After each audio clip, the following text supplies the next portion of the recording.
e volto justamente num pós-atentado. E a primeira coisa que eu quero falar é sobre linguagem jornalística.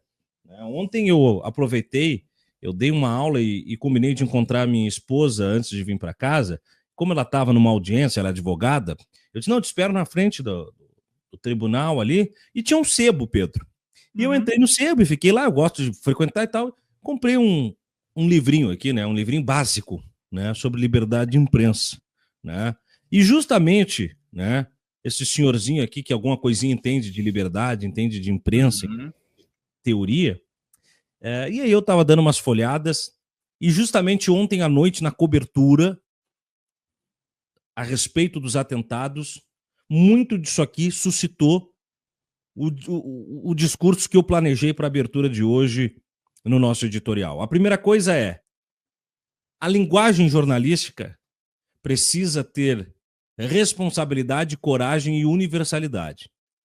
Ontem me chamou a atenção que a primeira autoridade a se manifestar efetivamente a respeito do atentado terrorista que ocorreu na Praça dos Três Poderes foi a vice-governadora de Brasília.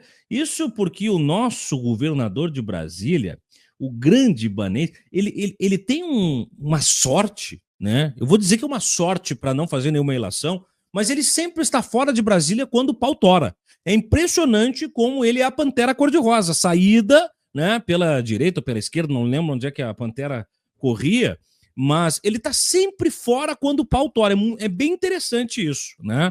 Era de sorte, né? Porque ele nunca tá no olho do furacão. Mas nós tivemos uma fala do Rodrigo Pacheco, foi uma fala ali meio de momento assim, mais lamentando o ocorrido, né? Daí o Arthur Lira falou, o Lula tava fechado ainda, não tinham grandes falas. Ela vem e fala. E as autoridades policiais, ela coloca no microfone quase que num rodízio. O uníssono dos 3 ou 4 integrantes da polícia, da investigação e tal, e ela usaram uma expressão, Pedro. E aí eu tô chamando a atenção para semântica, para linguagem. Eles usaram a expressão lobo solitário. Essa expressão imediatamente foi transmigrada para a cobertura da Globo News. Sim. Todos os analistas passaram a usar a expressão lobo solitário. É engraçado que você usa uma expressão que não é técnica, uma expressão que induz e define antes da investigação que o sujeito tem agido sozinho. Um que outro apresentador da Globo News teve o cuidado, teve talvez ali a parcimônia de usar a seguinte expressão: um lobo solitário, aparentemente, mas as investigações se andarão. Eu vou dizer uma coisa. Você não pode definir como um lobo solitário antes da investigação. Mas o mais óbvio ululante é que não seja um lobo solitário, uma vez que todas as manifestações do que representa este personagem o colocam num lugar de violência. Ele foi candidato a vereador pelo PL. Sim. Então ele é um personagem político. Ele poderia ser maluco, ele poderia ser um cara fora do seu quadro psicológico, mas ele era um cara... Porque, se lembrarem, qual foi o grande escudo de Bolsonaro quando da facada? Era que Adélio tinha vínculo com o PSOL. Pois isso o coloca como um personagem político, um terrorista que atenta contra os poderes da República, que tem uma candidatura homologada pelo PL, é um personagem do PL. Então esse é um atentado do PL. Esse não é um lobo solitário, ele é um quadro político do PL. Ele é um quadro político do PL. Se um candidato a vereador de qualquer fundão do Brasil cometer qualquer crime, sendo do PT, do PSOL, do PCdoB, seja um crime mínimo, roubar um relógio, seja um crime como ofender alguém, dirão o seguinte: um petista, esse é o cara do Lula, esse é não sei o quê. Então, ele era candidato homologado e foi ao pleito na sua cidadela e ele intentou contra a República. Essa é a primeira coisa. Então, não existe o lobo solitário quando nós falamos de um organismo vivo da política. O segundo é: todas as postagens que já estavam à disposição da imprensa ontem, quando da cobertura imediata do fenômeno, do acontecimento, davam conta de que esse cara falava em nome de uma ideologia de extrema-direita. Aí vieram analistas. Isso é fruto... Como é que era o argumento? Isso é fruto da polarização. Vai pro inferno. Daí, ontem, não, a Liliane entra na Globo News ontem e diz assim, ó, porque essa polarização que questiona a autoridade do STF. Ninguém do campo da esquerda questiona a autoridade do STF. Ninguém do campo da esquerda, só a extrema-direita faz isso. Então não existe polarização se só um lado faz. E isso é a linguagem que nós temos que exigir que seja compromisso da imprensa. Depois, nós temos um presidente buscando uma anistia, custe o que com um ex-presidente buscando uma anistia dos seus inúmeros e incontáveis crimes, custe o que custar.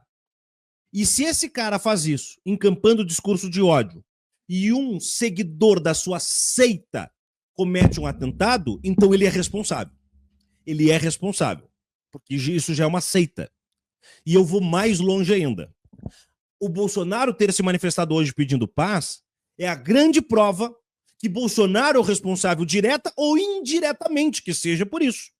Porque este rapaz que ontem, no grau da sua inabilidade intelectual, tirou a própria vida em nome do bolsonarismo, ele é o colete à prova de balas de um Bolsonaro que quer anistia. Ele usa a morte desse cara para pedir anistia. É isso que ele pediu hoje. Quando ele pede pacificação, você não pode ler a palavra pacificação. Você tem que ler a palavra anistia. Pacificação é quando dois blocos estão em conflito. Quando dois blocos estão tensionando uma relação. Aí eu preciso pacificar. Quando um bloco ataca e o outro bloco se defende, eu não tenho a necessidade de pacificação. Eu tenho a necessidade de ou conduzir isso para a finitude ou encerrar esse processo.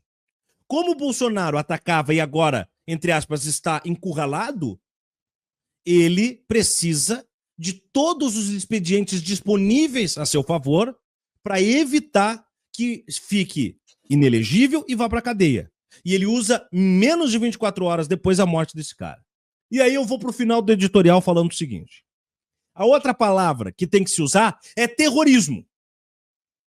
Ah, não, mas não é, não. Terrorismo é muito cedo para falar. Mas o que é um cara que leva material explosivo, joga contra a Praça dos Três Poderes e explode ela? Como é que eu chamo esse cara? Ele foi fazer o quê? Festa de São João? Ele foi fazer o quê? Um manifesto? Porque se quebrar a vidraça de um banco, se quebrar a vidraça de uma loja, em manifestações que nós tivemos na história desse país, foi chamado de terrorismo? Por que a imprensa ontem não universalizou e não encampou a fala do terrorismo? Ou seja, a imprensa corporativa é linha auxiliar do terrorismo que atenta contra os poderes da República. Os poderes da República. O cara estava vestido de coringa. O que o coringa é? Não é um criminoso terrorista? O cara prometeu que ia explodir tudo. O que o cara fez? Levou artefatos explosivos para explodir. Ah, mas não era uma bomba, era um rojão. Não importa, pode ser um isqueiro, pode ser um coquetel molotov, pode ser o que for. Quando eu uso de uma propriedade explosiva e a coloco contra qualquer outra coisa ou pessoa, eu já estou na intenção criminosa. E essa intenção é um terrorismo quando ele mira nas estruturas da República. Ah, mas ele se matou em nome disso. Bom, então se o fato dele ter morrido não o coloca como um terrorista, nenhum representante do Jihad Islâmico pode ser chamado de terrorista pelo Ocidente. São todos líderes. Homem-bomba. Como é que é, Pedro? São todos líderes, então, né? Não são terroristas, são representantes. Aí está. A gente tem que universalizar, por isso que eu falei, as 3 palavras de abertura. É responsabilidade, universalização e coragem. Coragem para usar as palavras que são. Universalização, porque ou você chama de terrorista o homem-bomba e chama esse cara de terrorista porque os dois cumpriram a mesma função, ou se um é um lobo solitário, então todo integrante do Jihad Islâmico é um lobo solitário. Ah, não, mas ele fala em nome de uma religião. E esse cara tá falando em nome de uma ideologia política. E de uma religião também. De uma religião, uma seita. Uma seita satânica chamada bolsonarismo. Terrível. Terrível. O Bolsonaro é um monstro tão impressionante que ele é capaz de fazer um homem se matar em nome do que ele representa. Mas essa é a polarização, meus amigos. A polarização é essa. Alguém se mata em nome do outro. Do outro lado, me diga uma pessoa na história de quase meio século de política do PT que se matou em nome do PT. Que atentou contra a vida das pessoas dessa forma. Que tentou explodir a Praça dos Três Poderes.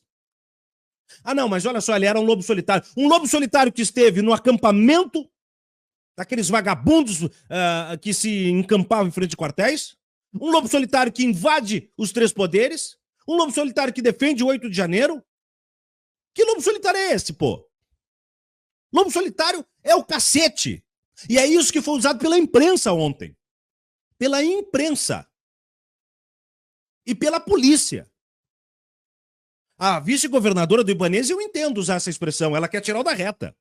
O Ibanez é outro que é linha auxiliar desses crimes. E aí veio o chefe da polícia ontem e disse assim, não, eu quero que a população fique bastante tranquila e calma, porque saibam que Brasília tem a melhor polícia do Brasil. Eu vi. Eu vi em 8 de janeiro, eu vi ontem, né? Eu vejo. Agora, eu tô cobrando aqui responsabilidade, coragem e universalidade dos colegas. Jornalistas de todos os campos políticos, espectros e pertencimentos. Estamos falando de terrorismo em nome de uma ideologia política chamada de extrema-direita. Se você não fala isso, você é tão criminoso quanto. Ofenda-se quem quiser. Pedro, esse é o nosso editorial hoje, porque não pode ser diferente. Já já o Rogério Corrêa vai estar aqui e vai ter que nos trazer explicações também, porque ele esteve com o Gonê, né?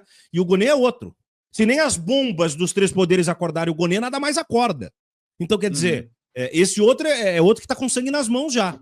É a bela adormecida da PGR. Não, e a bela adormecida petrificada, que é mais do que isso. Agora, eu vou dizer uma coisa. Eu não lamento, e podem me chamar até de insensível, se quiserem, desumanizador, mas eu não lamento a morte desse cara. Nem eu. Eu comemoro que ninguém mais morreu. Eu comemoro que ninguém mais morreu. Eu vou Ser humano lamentável. Exato. Agora, é uma morte. É uma morte. E tem pessoas que têm sangue nas mãos por essa morte. O Gonê é um. Ele tem sangue nas mãos. O Bolsonaro é outro. Tem sangue nas mãos. Tá? Sabe quem é que não quer ter sangue nas mãos e parece que reagiu muito rapidamente bem? É o Alexandre de Moraes. E, de novo, está sendo o bastião da manutenção da República. No que lhe cabe. Alguém perguntou no chat se o presidente Lula corre perigo. Claro que corre. Não só o presidente Lula, Alexandre de Moraes e outros. Até porque esse imbecil... Cara, ontem... Sabe o que me enlouqueceu? Ontem, você viu quem é que ele chamou de comunista? Sarney, Fernando Henrique e William Bonner. Cara, se o Sarney, o Fernando Henrique e o William Bonner são os comunistas do Brasil, nós estamos mal de comunismo pra caralho. Desculpa o palavrão, mas nós estamos muito mal. Só que esse é o sem parafuso na cabeça que presta serviço ao Bolsonaro. Nós estamos falando de caras que começaram a rezar para pneu, se comunicar com ET, dizer que o Lula é um clone.